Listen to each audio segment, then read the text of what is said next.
ಪಡಿತರ ಅಕ್ಕಿ ಕಾಳು ಸಂತೆಯಲ್ಲಿ ಖರೀದಿ, ಅಕ್ಕಿ ಪಾಲಿಶ್ ಮಾಡಿ ಹೆಚ್ಚಿನ ದರಕ್ಕೆ ಮಾರಾಟ ಆರೋಪ.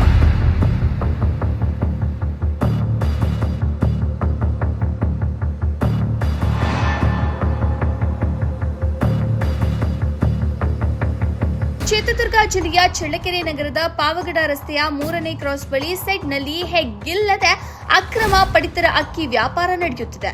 ಸರ್ಕಾರ ಬಡವರಿಗೆ ಉಚಿತವಾಗಿ ವಿತರಿಸುವ ಪಡಿತರ ಅಕ್ಕಿಯನ್ನ ಕೆಲವರು ಕಾಳು ಸಂತೆಯಲ್ಲಿ ಖರೀದಿ ಮಾಡುತ್ತಿರುವ ಆರೋಪ ಕೇಳಿಬಂದಿದೆ.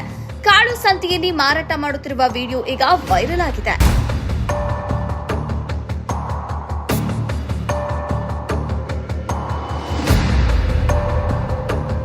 ಸರ್ಕಾರದ ಉಚಿತ ಅಕ್ಕಿಯನ್ನ ಸಾರ್ವಜನಿಕರಿಂದ ಪ್ರತಿ ಕೆಜಿ ಅಕ್ಕಿಗೆ 16 ರೂಪಾಯಿಯಂತೆ ದರದಂತೆ ಹಣ ನೀಡಿ ಪಡಿತರ ಅಕ್ಕಿ ಖರೀದಿ ಮಾಡಲಾಗುತ್ತಿದ್ದು, ಅಕ್ಕಿ ಪಾಲಿಶ್ ಮಾಡಿ ಹೆಚ್ಚಿನ ದರಕ್ಕೆ ಮಾರಾಟ ಮಾಡುತ್ತಾರೆ ಎನ್ನುವ ಆರೋಪ ಕೇಳಿಬಂದಿದೆ. ಅಕ್ರಮ ವ್ಯವಹಾರವನ್ನ ತಡೆಗಟ್ಟಲು ಆಹಾರ ಇಲಾಖೆ ಹಾಗೂ ಪೊಲೀಸ್ ಇಲಾಖೆ ಏನು ಮಾಡುತ್ತಿದೆ ಎನ್ನುವ ಪ್ರಶ್ನೆಯಾಗಿದೆ. ಕಾಳಸಂತೆಯಲ್ಲಿ ಅಕ್ಕಿ ಅಂದುಕೊಳ್ಳುವವರ ವಿರುದ್ಧ ಕ್ರಮ ಕೈಗೊಳ್ಳಬೇಕೆಂದು ಸಾರ್ವಜನಿಕರು ಒತ್ತಾಯಿಸಿದ್ದಾರೆ.